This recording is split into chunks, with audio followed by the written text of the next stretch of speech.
Hi, I'm John Koon, and this is Inside the Huddle, a behind-the-scenes look at Vidalia High School athletics. Today, my guest is Vidalia Head Softball Coach and Region 2AA Coach of the Year, Ben Beck. First of all, appreciate you coming by and talking with us. I know this was one of those special seasons for you, a lot of success. When did you first know that this season was going to be special? Well, we knew we had a lot of good players coming back from last year and a lot of success last year, and we knew that, you know, with the right recipe of those players and the coaching staff that we added, that we had the potential to have a really good season and really move forward and take another step further than we did last year. So it was pretty early on. We knew that the potential was there. Whether or not we'd live up to that potential was going to be another matter.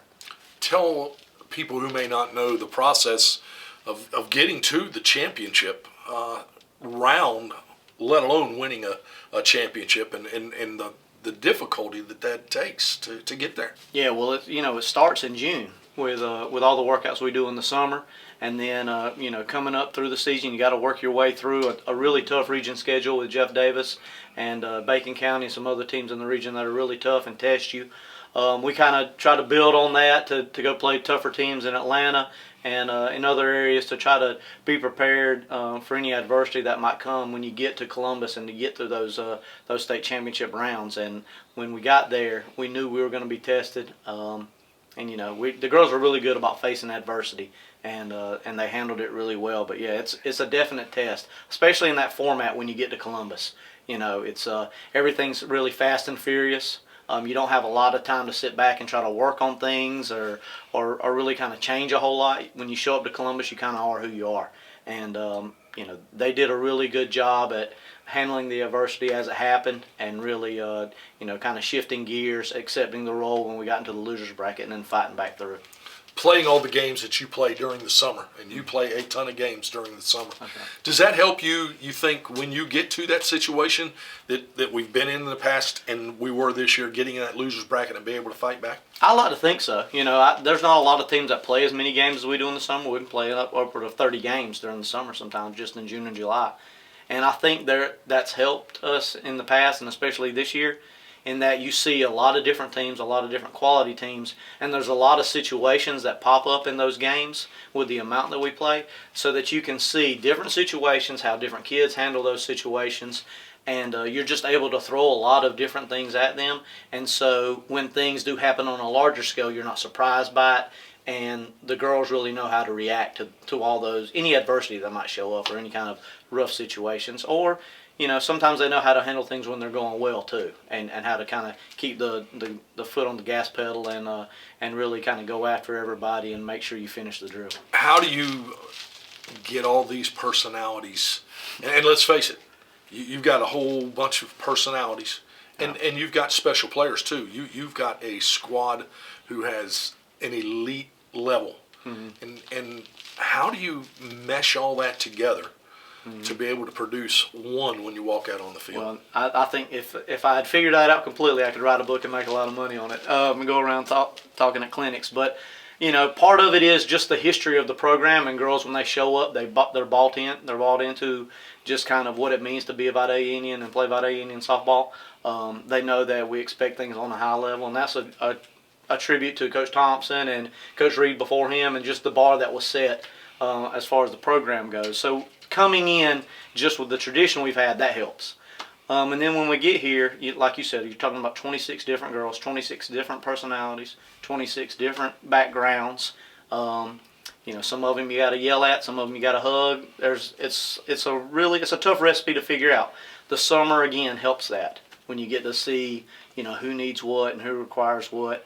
And then having a coaching staff like I do with Coach Koon and Coach Boston and Coach Bush, the things that they're able to do on the side that maybe I don't see, and help those personalities kind of mesh together.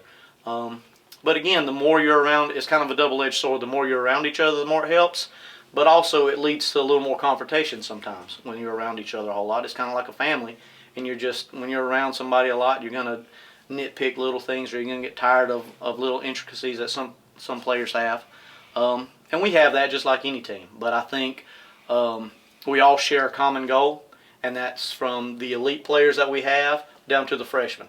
and that common goal is to push Vidalia softball forward and to try to win championships. You mentioned your coaches, and you came at a very crucial time of the year to be able to make sure that things were going the way they're supposed to be, and stepped into the head coaching job. How has it helped you to have somebody like a Brent Koon that has been in that position on your staff? Yeah, it's priceless to have somebody like him. The knowledge that he has and the experience he has, and he's more of a calming presence too, and he's somebody that I can lean onto, and I can say, what do you think about this? And he's got more experience than I've had, and he's got little things that he's seen or little things that he's done in the past where he can suggest them to me, and we go with those, and sometimes they work, and there's always a chance to where when I need something, I can go to him and say, what do you think about this? And it's really valuable having somebody like him. And the same goes for Coach Boston and Coach Bush. Things that I don't like to think that I'm just the head coach and I'm the only one in charge. It's a collective issue, and all of us kind of work together. And I don't make a decision without running it by one of them first, if not all of them. And there's a reason when you get to Columbus, and we're all, in the championship games or in those games in Columbus, we're all right there together, because it kind of works almost like a hive mentality where we're bouncing things off of each other, and we're always speaking out loud. And when you trust somebody, like the way I trust them and the way that they trust me, when you do that, I think that's going to lead to more success. You had to make hundreds of decisions this year, from the start to the finish. Especially through Columbus, the region championships and all that. If you had one decision that you could do over through the course of the year, what would it be? I don't know that there was something I would change. I think that we handled given the hindsight and given a chance. I think maybe if you give me some time to go back and think about it, there might be one little thing, but I don't know that it would have made a difference. I might have tried a few things a little different, maybe in a game situation, in a tight game. But in the moment, I always think we did the best we could, and I think that goes for the girls too. In the moment, I think that the decisions that we made put us in the best opportunity to win. So I don't think there's really one situation where I thought, things would have worked out different if I had done that. I think that we were prepared going in, especially in Columbus. We knew we were going to go up against some really tough teams. And I think the decisions we made, in the moment are the ones that you got to kind of live with, and you hope that you've prepared yourself through not just this year, but in years of experience and surrounding yourself, like you said, with a coaching staff that you trust, that you just kind of go with it and you live with it, and I wouldn't change anything.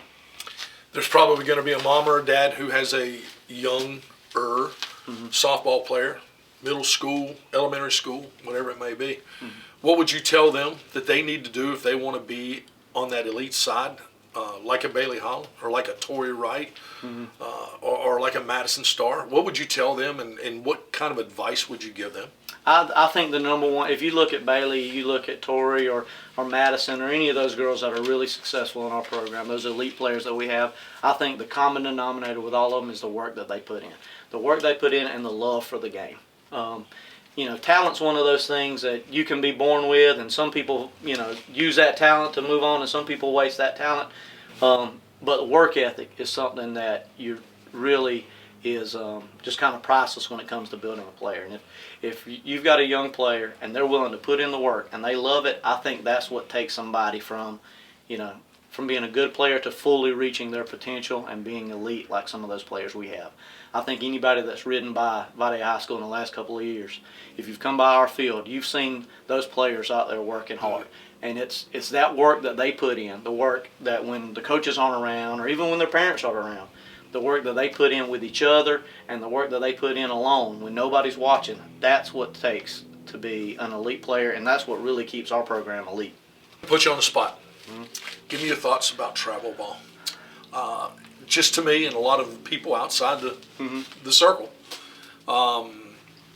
know, or inside the circle, know the work that needs to be done, and you guys do that. But it seems like it's gotten to be a 52-week, process to be able to get where people want to. Or are we burning our kids out? I think to an extent you can, and I'm not one of those that's always going to knock travel ball. I think it does have its purpose, and I think it has its uses, and it provides girls with an experience to go to other places and see other talent and continue to work on their skills. I do think there is a use for it, and as a parent of a girl coming up, I hope that she's willing to and wants to go play some travel ball somewhere. At the same time, there's a reason that we have seasons, and I think overuse, injuries, and things of that nature have become more commonplace because we don't give girls as much a break as probably they need. And I understand the want of many parents and many players to try to get better and try to get as much exposure as you can, and hopefully get seen by many colleges. But there has to be a break at some point to where we're not wearing kids out both physically and mentally. And it happens a lot to us, when our season starts. By the time August rolls around, we have a lot of girls who have played all through the spring, and they've played through the summer, and they've shared time with us and travel ball, and by the time it gets to August, a lot of them are tired and worn out. And that's when we're starting our season, when it really matters. And so, although I see the draw to travel ball, and I do think that it is it has a niche and it has a role for us, I think that we have to be careful in how we weigh it and how we expose our girls to too much playing time. We're about to enter into a new region, a new classification. You can start looking forward to that now because your season is over.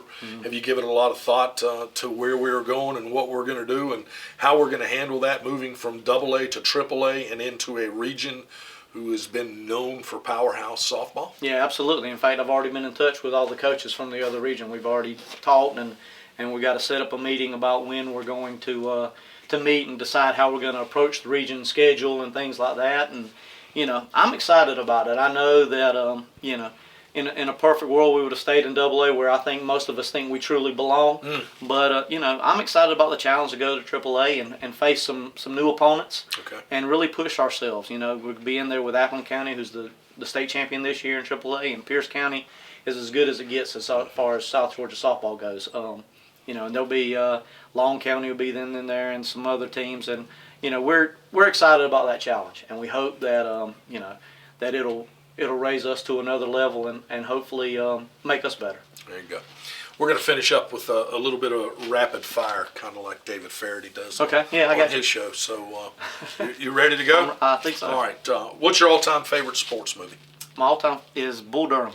Bull Durham. Yeah. Okay. And any Kevin Costner movie I like, but Bull Durham's probably one of my favorite. It has to do with baseball. I love baseball, and really a funny movie, and I really like it. Coke or Pepsi? Coke. Good man. Favorite type of music? I like all kind of music. That's kind of a lame answer, but I like all kind of. I really do. So I don't really have a favorite. Instagram or Twitter? Twitter. Greatest moment as a sports fan? The Braves winning the World Championship. Favorite car? A Ferrari. Favorite food? Fried shrimp. Karaoke and dancing at weddings, yes or no? No. Finally, your dream coaching job? Vidalia High School, head coach of Vidalia High School softball. This is why I came here. This is why I want to stay here. This is why I don't want to go anywhere else. This is born and raised in this town, and to me, this is one of the elite programs in the state, and I'm lucky enough to be a part of it. And I couldn't ask for anything better. That ends the rapid fire portion of this. You win nothing. Okay. But we found out some interesting things about Ben Beck. Congratulations on a great season, and listen, just best of luck to you. It's been a great run so far, and good luck to you next year. I appreciate it. Thank you for all your time.